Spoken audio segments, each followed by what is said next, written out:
Hey, welcome to Vance Tried It. Today we're going to be making some fresh guacamole. So obviously we're going to start off with some avocados. Now these are some of the smaller avocados, and so we're just going to cut these up just like this.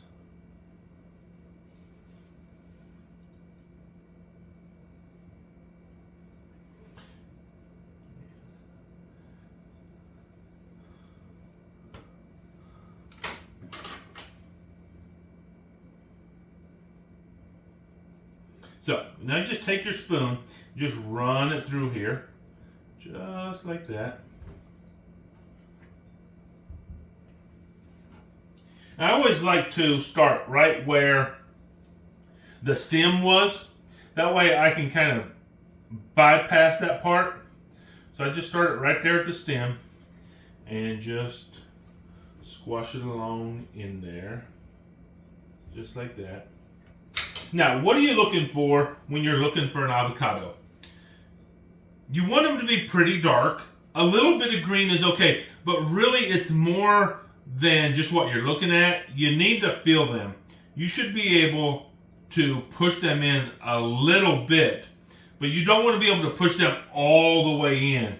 Then they're overripe and they're way too mushy. But if they're super hard and a little bit of light pressure with your fingers doesn't push in at all, then they are not ripe enough, and you want to bypass those avocados. Now, there are the large Hass avocados, and there are the smaller ones, like what we're using today. I almost always use the smaller ones, just because that's typically what I can easily find at the grocery store. And so when you're making this, for the way I'm making it, you can use 2 of the larger ones or 3 of the smaller ones. It's going to give you about the same yield as far as how much avocado we have. And so I'll put my spoon right through the outside of that one, but that's all right. And we have one more here. And you notice I just start my knife and I just work my knife right around the pit. And then you've seen what I'm doing here. Some people will take and they'll slam the knife down. Here's the problem. If you miss off center and your knife skips, you have a good chance of putting that in your finger or someplace else. You don't want it. So I usually just give it a little rock, work it in there really easy, and that pit comes out nice and smooth, just like that. Because remember, we want to err on the side of safety.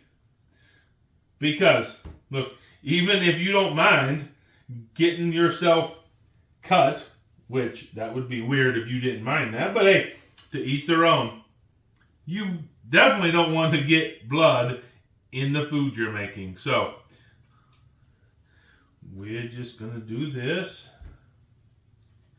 And so we have all of our avocados peeled up. We're just going to put that off to the side there. And I just put it on this little plate. Depending on how you're doing it, you can put it in a plate, you can do something else. So at this point, you're going to have to start making some decisions. Let me get some of this avocado off my hands here.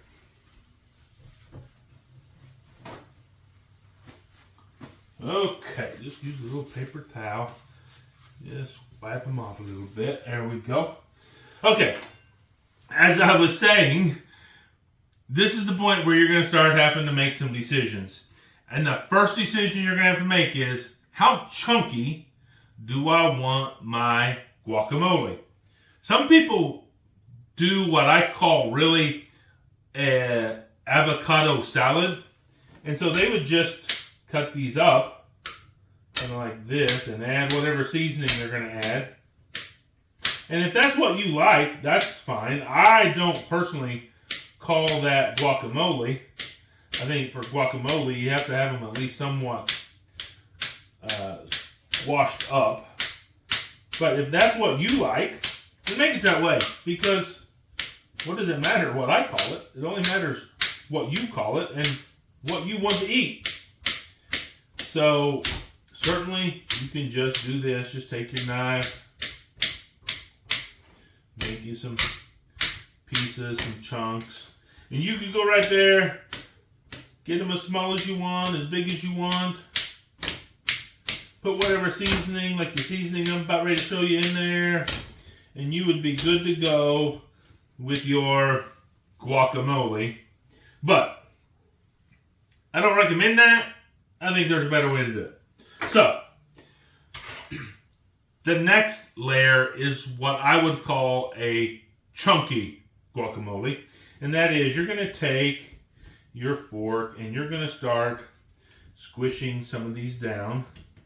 And you're just going to be careful not to get rid of all of the solidness here. So you're just going to be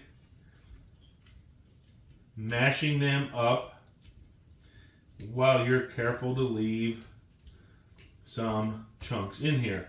So now you have the combination of some chunky and some really smooth.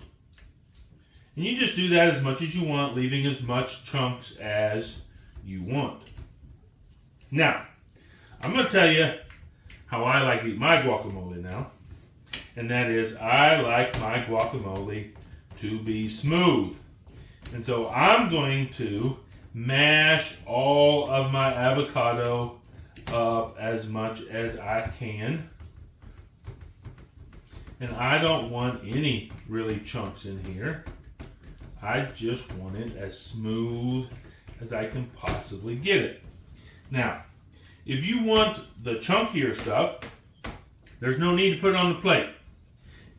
You can do the mashing in the bowl. In fact, it might help you because you're not as likely to get even with the surface. And you're going to be mashing less of the avocado. But if you are like me and you like a really smooth guacamole, you don't want chunks of avocado in your guacamole, then you're going to want to put your avocado on a flat surface like this so you can really make sure that you get your fork nice and even with that surface so that you can pretty much get it all mashed up together really well. And that's going to look a lot just like this. Now, what we're going to do is we're going to take all of this avocado and we're going to put it into a bowl. Just like this. Dump it in there. Just being careful not to lose any on the counter. Just like that. And then you might see some bigger pieces in there. You can mash it up a little bit more if you want to. Now you're going to take one lime and you're going to roll it on the counter like this. What this is going to do is it's going to loosen up the pulp in here and it's really going to start releasing the juice in this lime. Because we really want that lime juice to come out of there really nice. So pull this cutting board back over here and cut that. And now just want to hold it at maybe like a 45-degree angle and just squish. And you'll start to get some of that lime juice coming out into your guacamole. I'm going to do the whole lime. Some people just like half of a lime in here, but I like the whole thing in here.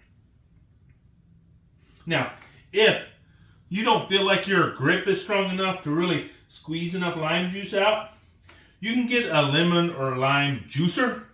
I have one of those somewhere, but I don't use it a whole lot because I can usually grip it enough and not worry about it. And I'm just going to mix this up just a little bit. And now, what I have here is 1 tablespoon of fajita seasoning. Now I'm using Kinder's fajita blend, but you can use whatever you want to use. And then I have 1 teaspoon of garlic powder and 1 teaspoon of onion powder. We'll mix these up really well.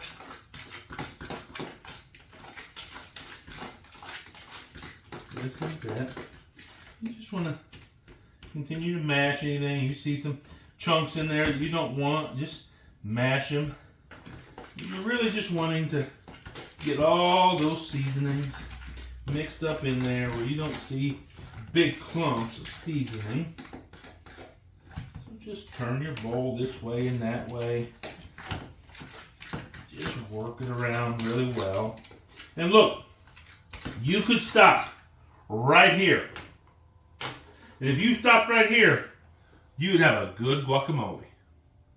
But why do you want a good guacamole when you could have a great guacamole? So I'm going to put one more ingredient in here, and that is about 2 tablespoons of my own homemade salsa. Now, this is another place where you're kind of floating along that decision line. How chunky do you want it? That depends on what type of salsa or picante sauce you're going to put in there. So if you don't mind a chunky guacamole, you can get a chunky salsa. And if you like it smoother, you can use something smoother. You can even use like a taco sauce that doesn't really have any solids in it. So you can do that. This is also where you're going to have that decision point of how hot do I want it. Now, my homemade salsa is pretty hot. Now, if you're interested in how I made my homemade salsa, I'm going to put a video right up here at the end of this, and you can see how I made my homemade salsa. But whatever decision you're making, whatever salsa you want to use, whether it's homemade or you buy it at the store, and there are so many options. Although I can tell you, if you don't live in Texas, you don't have as many options as they do in Texas. But if you like a good salsa, that is just what we made right here. Now it is all mixed up and ready to go. So what are we going to do? Well, when you're eating salsa, there's just one thing to do. That's right. Get out the chips. So this is going to get us a little tortilla chip. We're going to scoop some of that guacamole out. Let's see what it's like.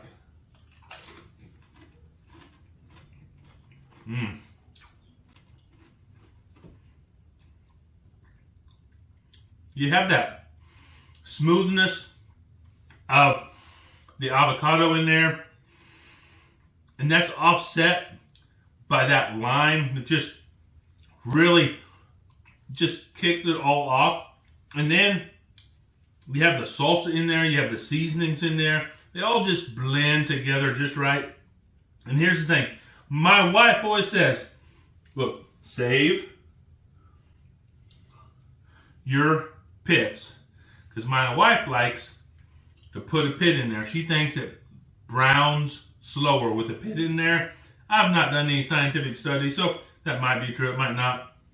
But if you want to put a pit or two in there, because here's the other thing. This is really good just right now.